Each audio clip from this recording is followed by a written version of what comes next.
پاکستان کے ساتھ جڑنے والے لوگوں میں سے ہیں، تمام ادارے، تمام لوگ ہمارے ہیں، ہم سب سے پیار کرنا چاہتے ہیں، مل بیٹھ کر چلنا چاہتے ہیں، لیکن یہاں پر غداری کے سرٹیفکیٹ بانٹے جاتے ہیں۔ اور پھر محمود خان اچکزئی صاحب یہ بات کرتے ہیں کہ ہم تو آج بھی یہ سمجھتے ہیں کہ خفیہ ایجنسیوں کے بغیر، فوج کے بغیر کوئی ملک بھی دنیا میں سروائیو نہیں کرتا،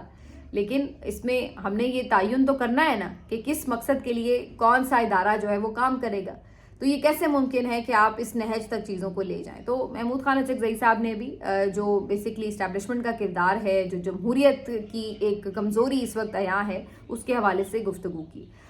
صحافیوں نے بڑے دلچسپ خطاب کیے۔ عاصمہ شیرازی صاحبہ کی بات کروں تو انہوں نے فیک نیوز کے اوپر بات کی، اور انہوں نے کہا کہ یہ جو اشتہار آج کل چل رہے ہیں 2-3 دنوں سے، یہ جو پنجاب حکومت کی طرف سے چل رہے ہیں بیسکلی، اس کے اوپر انہوں نے تنقید کی، اور انہوں نے کہا کہ یہ صحافت جو ہے ختم ہو چکی ہے،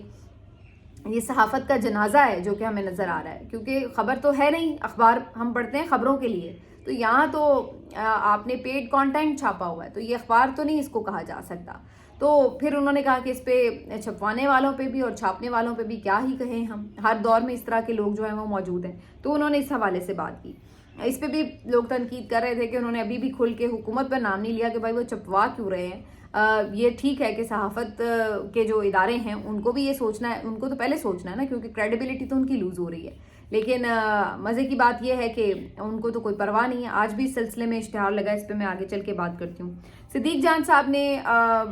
اپنی کچھ ماضی کی کوتاہیوں کا ذکر کیا اور کہا کہ زمانہ جاہلیت میں ہم سمجھتے تھے کہ جی بلوچستان میں لوگوں کو لاپتہ کیا جاتا ہے تو کچھ نہ کچھ شاید کیا ہوگا، اس لیے پکڑا جاتا ہے، ہمیں کیوں نہیں اٹھایا جاتا، تو کہیں نہ کہیں ہمیں لگتا تھا کہ اس کے پیچھے کوئی ریزن ہوگی، ہم کہیں نہ کہیں اسے جسٹیفائی کر رہے ہوتے تھے، لیکن وہ سمجھتے ہیں کہ اب اسلام آباد اور پنجاب میں جو کچھ ہوا ہے اس کے بعد سب کی آنکھیں کھل گئی ہیں اور سب کو آئیڈیا ہو گیا ہے کہ یہ اس طرح نہیں ہے کہ کسی نے کچھ کیا ہی ہو تو اٹھایا جاتا ہے۔ جبری طور پر آپ کسی کو بھی لاپتہ کر دیں، گمشدہ کر دیں تو اس کے لواحقین پر کیا گزرتی ہے، اس کے فیملی ممبرز کس کرب سے دوچار ہوتے ہیں، یہ ساری چیزیں جب آپ خود ایکسپیرینس کی ہیں لوگوں نے تو انہیں آئیڈیا ہوا ہے، اور یہ بھی آئیڈیا ہوا ہے کہ یہ کوئی ضروری نہیں ہوتا کہ کسی نے کچھ کیا ہی ہو تو اس کو پکڑا جا رہا ہو، بلکہ یہاں تو ہم نے ایک پچھلے 2.5-3 سالوں میں دیکھا کہ کس طرح بے گناہ لوگوں کو اٹھایا گیا اور ان کو کئی دن لاپتہ رکھا گیا، کئی مہینے لاپتہ رکھا گیا۔ تو یہ ساری بات کے اوپر صدیق جان صاحب نے معذرت بھی کی کہ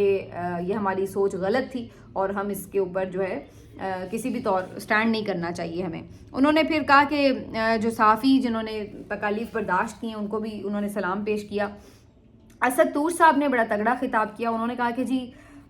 یہاں پر صورتحال یہ ہے کہ ہم ابھی تک بھی سیدھا نام نہیں لے سکتے کہ جو کچھ ملک میں ہو رہا ہے وہ کون کروا رہا ہے، اور نام لے کر ہم کیوں تنقید نہیں کر سکتے، ابھی بھی ہم ان کو کسی بھی طرح کا احترام یا پردہ کیوں دے رہے ہیں۔ تو اسد طور صاحب بڑے بلنٹلی انہوں نے بات کی کہ جب فوج سب کچھ کروائے گی، فوج کے حکم پہ ہوگا تو پھر ہم فوج کا ہی نام لیں گے، پھر ہم اس کسی اور کو، کسی وزیر اعظم کو، کسی بھی اور شخص کو ذمہ دار ٹھہرا کر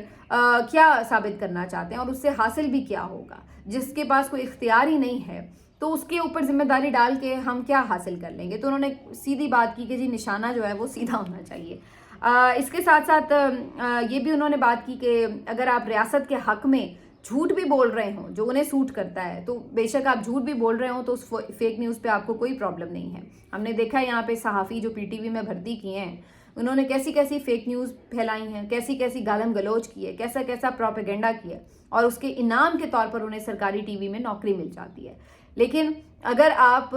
باہر ہیں یعنی ریاست اور حکومت سے باہر ہیں اور ان پہ تنقید کر رہے ہیں تو پھر آپ صحیح بات بھی کر رہے ہوتے ہیں تو آپ کے اوپر فیک نیوز کے پرچے کاٹے جا رہے ہوتے ہیں۔ تو یہ حقیقت ہے فیک نیوز کی۔ تو اسد طور صاحب نے کافی اس پہ بلنٹلی بات کی۔ شہزاد اقبال صاحب نے عدلیہ کے بارے میں بات کی کہ جب میں جیو کی کھڑکی سے باہر دیکھتا ہوں سپریم کورٹ کو تو مجھے مایوسی ہوتی ہے، میں سوچتا ہوں مجھ پہ پیکا ایکٹ لگ جائے اگر یا کسی حوالے سے مجھے نشانہ بنایا جائے تو مجھے کون انصاف دے گا۔ تو انہوں نے بیسیکلی عدلیہ کا نوحہ پڑھا کہ عدلیہ جو ہے وہ کتنی کمپرومائز ہو چکی ہے۔ تو اس طرح سے مختلف لوگوں نے تقاریر کی اور سب نے کسی نے جو لیکن مجھے یہ لگا کہ سب نے جو باتیں کی ہیں وہ دیکھیں آپ کسی پارٹی کے سپورٹ میں نہیں کی، کسی یہ نہیں کہا کہ جی عمران خان کو باہر نکالو، عمران خان کی کوئی تعریفیں نہیں کی یا کوئی انہوں نے ایسے وہ کام نہیں کیا کہ جس کو آپ کہیں کہ یہ کوئی انتشار پھیلایا گیا ہے یا کوئی فساد پھیلایا گیا۔ یہ بیسیکلی انہوں نے بہت فلاسافیکل اور بہت ہی بیسک قسم کی جو ایشوز ہیں جس وقت پاکستان کو لاحق ہیں اور جو آئین پاکستان کے دائرہ کار میں ہیں اس کے اوپر سب اسپیکرز نے بات کی. تو یہ بڑی اچھی بات تھی، لیکن افسوس کی بات ہے کہ اس کو سنے گا کون، اس سے حاصل کیا ہوگا. اب بظاہر یہ لگ رہا ہے کہ اگر یہ اسی طرح سلسلہ آگے بڑھتا ہے تو یہ ایک موومنٹ جو ہے وہ شروع ہو. سمر عباس صاحب نے صحافیوں کے طرف سے یہ بات کی کہ اگر یہ موومنٹ بنتی ہے تو صحافی اس میں ساتھ ہوں گے، کیونکہ ہم اس لیے نہیں کہ کسی پارٹی کے ساتھ ہیں، بلکہ ہم بیسکلی پاکستان میں آئین کی بحالی کے ساتھ ہیں، جمہوریت کی بحالی کے ساتھ ہیں. تو جتنے بھی صحافی اس وقت مشکلات اٹھا رہے ہیں وہ اس لیے تو نہیں اٹھا رہے کہ کل کو انہوں نے کسی پارٹی سے کوئی فائدے اٹھانے ہیں یا ہمیں ابھی بھی اس پارٹی سے کوئی فائدہ مل رہا ہے، اس نے ہمیں کیا فائدہ پہنچانا ہے، وہ تو خود مشکلات کا شکار ہے. تو یہاں پر اصل بات کیا ہے کہ جو یہ تکلیف اٹھا رہے ہیں، جو آف ایئر ہو رہے ہیں، جو نوکریوں سے جا رہے ہیں، جو بیچاروں پہ پرچے ہو رہے ہیں، جو گمشدہ ہو رہے ہیں، جو لاپتہ ہو رہے ہیں، جو جلا وطن ہو رہے ہیں، وہ اس لیے برداشت کریں کہ وہ سب اس ملک کے مفاد میں آئین کو اور جمہوریت کو بحال دیکھنا چاہتے ہیں. یہ وہ بات ہے جس کے اوپر سب کا اتفاق ہے اور ہونا چاہیے. چند ایک کے علاوہ اسی طرح کی بات جو ہے وہ آج جو ولسن صاحب نے کی ہے جی، انہوں نے ایک لیٹر لکھا ہے اپنے سیکرٹری خارجہ مارک روبیو کو، اور ان کے ساتھ یہاں پر ریپبلکن ایک چیئرمین جو ہے وہ بھی ساتھ شامل ہو گئے. تو انہوں نے مل کر جو ہے یہاں پر خط لکھا ہے مارکو روبیو کو، اور انہوں نے اگین اس میں یہ بات کی ہے کہ پاکستان میں اس وقت ڈیموکریسی جو ہے وہ بالکل ناپید ہو چکی ہے، تو اس پہ ڈیموکریسی بحال کرنے میں اپنا کردار ادا کریں. یہاں پہ ہیومن رائٹس کی جو وائلیشن ہو رہی ہیں اس کے حوالے سے آواز اٹھائی جائے اور اپنا اثر و رسوخ استعمال کیا جائے. اور پھر خاص طور پر عمران خان کے حوالے سے بھی انہوں نے بات کی ہے کہ ان کو بھی سیاسی انتقامی کارروائی کا نشانہ بنایا جا رہا ہے، تو یہ نہیں ہونا چاہیے، اس حوالے سے بھی بات ہونی چاہیے. تو اب یعنی آفیشلی جو انتظامیہ ہے، ٹرمپ انتظامیہ، اس تک یہ جو چیزیں ہیں پہنچ رہی ہیں، ان کے ٹیبل تک جا رہی ہیں، تو اس میں مزید ایک وزن جو ہے وہ بڑھتا چلا جا رہا ہے. لیکن جیسے میں نے اس سے پہلے ابھی بات کی کہ ادھر پاکستان کی اگر ہم بات کریں تو جوڈیشری سے لوگ مایوس ہوئے ہیں. آج اس مایوسی میں ایک کیل اور ٹھوک دیا گیا ہے، اور وہ ہے احسن بھون صاحب کا. اختر حسین صاحب جو کہ پاکستان بار کونسل کے نمائندے تھے، آپ کو میں نے کل بتایا تھا کہ وہ ریزائن کر گئے ہیں، تو ان کی جگہ پاکستان بار کونسل نے احسن بھون صاحب کو اب ریکمینڈ کر دیا ہے جوڈیشل کمیشن کے لیے، اور سلسلے میں جو باقاعدہ ووٹنگ بھی ہوتی ہے میرا خیال ہے وہ اس میں منتخب ہو گئے ہیں. تو احسن بھون صاحب اب ریپلیس کریں گے اختر حسین صاحب کو. اب آپ ذرا اس بات کو سمجھیے کہ پاکستان کا ایشو کیا ہے. پاکستان کا ایشو کوئی شخصیت نہیں ہے کہ ہم کہیں کہ جی جنرل باجوہ چلے جائیں گے تو مسئلہ حل ہو جائے گا، یا ندیم انجم صاحب چلے جائیں گے تو مسئلہ حل ہو جائے گا، یا جی قاضی فائز عیسیٰ صاحب چلے جائیں گے تو مسئلہ حل ہو جائے گا، ثاقب نثار چلے گئے تو مسئلہ حل ہو جائے گا، یا یہاں سے ہم کہیں کہ جی شہباز شریف چلے جائیں گے تو مسئلہ حل ہو جائے گا. آپ یہ دیکھیے کہ ایک شخص کوئی اگر ایک جگہ سے موو ہوتا ہے تو اس سے بھی آگے کا بڑھ کر کوئی شخص جو ہے اس کو ریپلیس کرنے کے لیے تیار بیٹھا ہوتا ہے. تو جو پالیسی ہے ریاست کی بحیثیت ریاست وہ نہیں بدل رہی ہے. جب میں ریاست کی بات کرتی ہوں تو میں پھر ان تمام کرتا دھرتا کی بات کرتی ہوں، اسٹیبلشمنٹ کی بات کرتی ہوں جن کے پاس اس وقت پاور ہے. تو بیسکلی وہ آپ اندازہ لگا لیجئے کہ وہ جو ہے وہ نہیں بدلتی. وہ کوئی ایک شخص جاتا ہے، چاہے وہ ریٹائر ہو جائے، چاہے وہ استعفیٰ دے دے، چاہے کچھ بھی معاملے کی وجہ سے، تو اس کے بعد جو آتا ہے وہ اس سے بڑھ کر ہوتا ہے. یہی اصل چیز ہے جس کو ختم کرنا ضروری ہے کہ آپ کی جو ریاست ہے، جو آپ کا نظام ہے، جو آپ کا آئین ہے، وہ شخصیات سے مبرہ ہو جائے. اس کو اس بات سے فرق نہ پڑے کہ کرسی پہ اگر یہ آئے گا تو بالکل ہم اس طرف ٹرن ہو جائیں گے، اگر وہ آئے گا تو بالکل ہم اس طرف ٹرن ہو جائیں گے. بلکہ آئین اور قانون کی پاسداری ایسی ہو کہ کوئی بھی اے بی سی کوئی بھی آ کے بیٹھ رہا ہے تو ہمیں پتہ ہو کہ ہماری ڈائریکشن کیا ہے. کچھ چیزیں ہماری ایسی طے شدہ ہوں کہ جس کے اوپر ہمیں پتہ ہو کہ یہ نہیں ہوگا کہ جی اگر سکندر سلطان راجہ بیٹھا ہے تو الیکشن رگ ہو جائے گا، اور اگر کوئی اور کریڈیبل بندہ بیٹھا ہے تو الیکشن ٹھیک ہو جائے گا. نہیں، کوئی بھی بیٹھے ہی گا ہی وہاں پہ وہی جو کہ جس کے ہاتھ میں یہ ہوگا ہی نہیں کہ وہ الیکشن رگ کر سکے، اس کی اتنی مجال ہی نہیں ہوگی. تو ایک شخص جائے تو دوسرا بھی یہ نہیں ہے کہ وہ آ کے آزادی سے جس طرح چاہے جس طرف چاہے ایک پارٹی کا غلام بن کر بیٹھنا چاہے تو جی تم بیٹھو اگر تمہیں وہ پارٹی کا غلام بن کے بیٹھنا ہے، لیکن اس کی سزا پورے